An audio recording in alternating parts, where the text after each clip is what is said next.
Geek Myths, a novel about life, love, and the pursuit of sonic screwdrivers.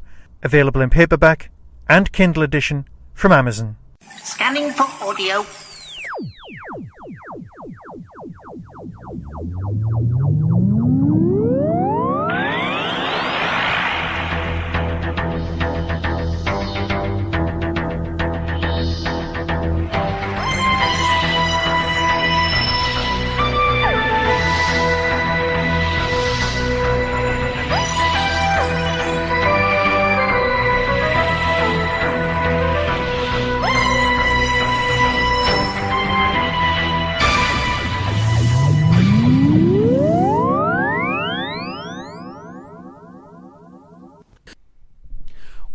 Welcome to a Tin Dog podcast. I know we normally talk about Doctor Who, but that's fine.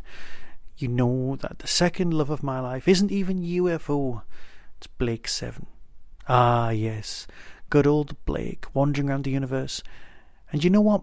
If Blake hadn't have left at the end of Series 2 of the TV series, and we ended up with basically Avon's 7, then doing these audio adaptations would prove a very difficult creature. Also, if Servalan had been in every single one of the villains of every single story, then things would be difficult these days. Yeah? Except that's not the case, is it? There were whole seasons where Servalan was just a cough and a spit in the background, being this background villain. Of course, now we've got the president, the old president, the one that we never saw on TV, was played by Hugh Fraser so well on audio that we go, oh yeah, he must have been on TV. I'll just dig out the old episodes, and then you skip through them and you go, oh hang on, no, I was wrong. This is the 5th series of Blake 7 full cast audio. Restoration Part 1. Part 1 makes it sound like it's one story. It's not. It's 4 stories. At this rate, well, as always, we're going to end up with more audio Blake 7 than we ever had on TV. We've still got Paul Darrow, Michael Keating, Jan Chappell, Stephen Pacey. We've got Yasmin Barman and Alistair Locke replacing original people. And, it's just great. You know how much I love Blake 7. You know that the summer of Blake 7 will continue until we've run out of episodes. But let's talk about these one at a time. 5.1 Damage Control by Trevor Baxendale. Damaged beyond repair, the Liberator is hurtling out of control. With Zen down, Avon injured, and Tarrant losing his mind, what can the crew hope to achieve in the time they have left? You see, that sums up the whole of the first episode. It's panic stations. You know the state that the Liberator is in at the end of Series 3? We're kind of in that territory. Zen is on his literal last legs. If he had any legs, he wouldn't have any legs, if that makes sense. Orax turned up to try and save the day, but of course he's so self-centered. And we end up in a great predicament. What is going to happen? What would it take for the crew to abandon the Liberator? Well, I know we find out on TV, but here it's dealt with more subtly, more prosaically, more accurately, if you like. Taking us to story 5.2. The Hunted by Iain McLaughlin. In a stolen ship, Avon and Vila try to hold off a fleet led by the President of the Federation, buying time for Dayna, Tarrant and Cally to salvage parts to save the Liberator. This is, on paper, one of the things I don't like. I know, look, if you've listened to the Tin Dog podcast enough, you know that one of the few things that I don't like in narrative, and I know I should, is submarine dramas. Some people trapped in one place, and some people hunting them down, and they can see them, they can't see them. Oh, are they over there? Oh, let's launch some torpedoes, kind of thing. That's what we've got here, right? And it's brilliant. I'll put my hands up and say I thoroughly enjoyed this story.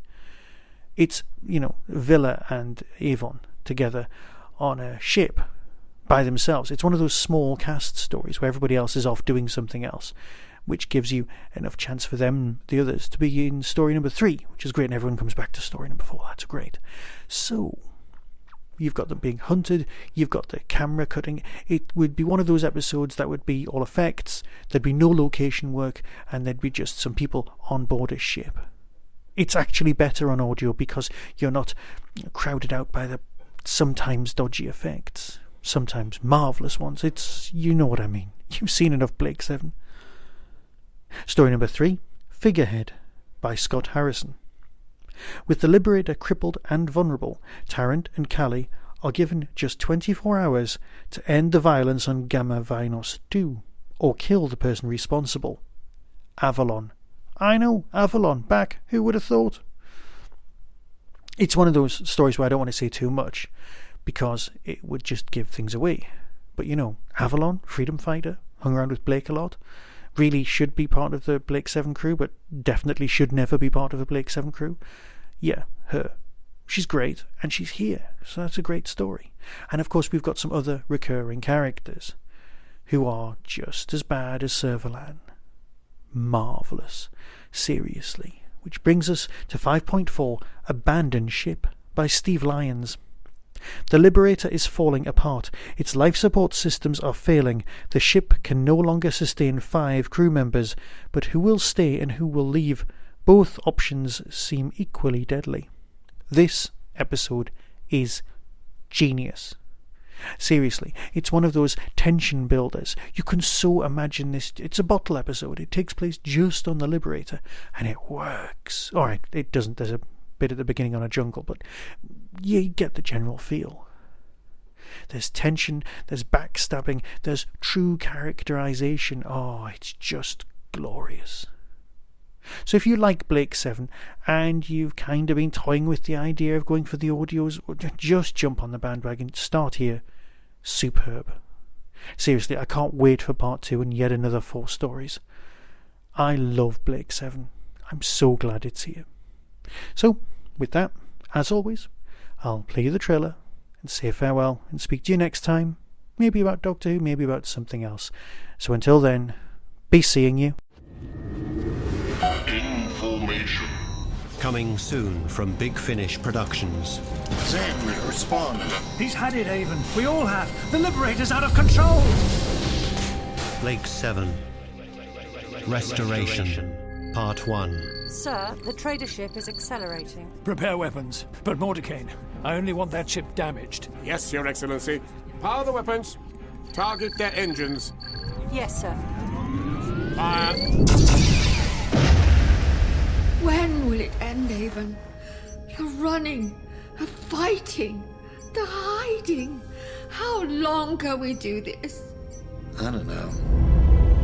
It's time we faced facts. The Liberator is finished. We've been holding it together with duct tape and a prayer since Geddon.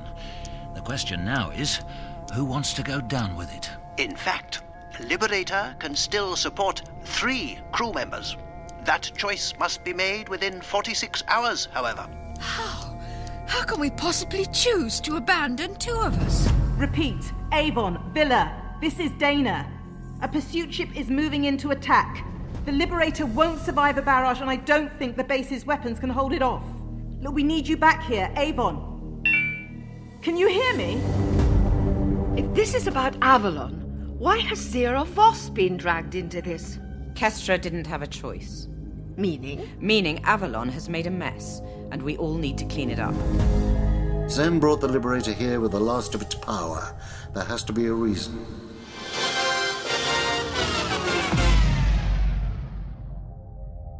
Zen is dying. Fancifully put, but yes, that's about it.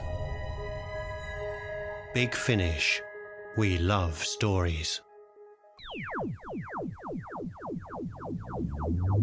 That was the Doctor Who Tin Dog Podcast, available on iTunes, YouTube, Twitter, RSS, Vimeo, and across the internet. Doctor Who and its associated properties are all copyright and trademark of the BBC. No infringement is intended. Why not become a supporter by visiting patreon.com/tindog. Contact the show on tin-dog@hotmail.co.uk. The Tin Dog Podcast is a founder member of the Doctor Who Podcast Alliance.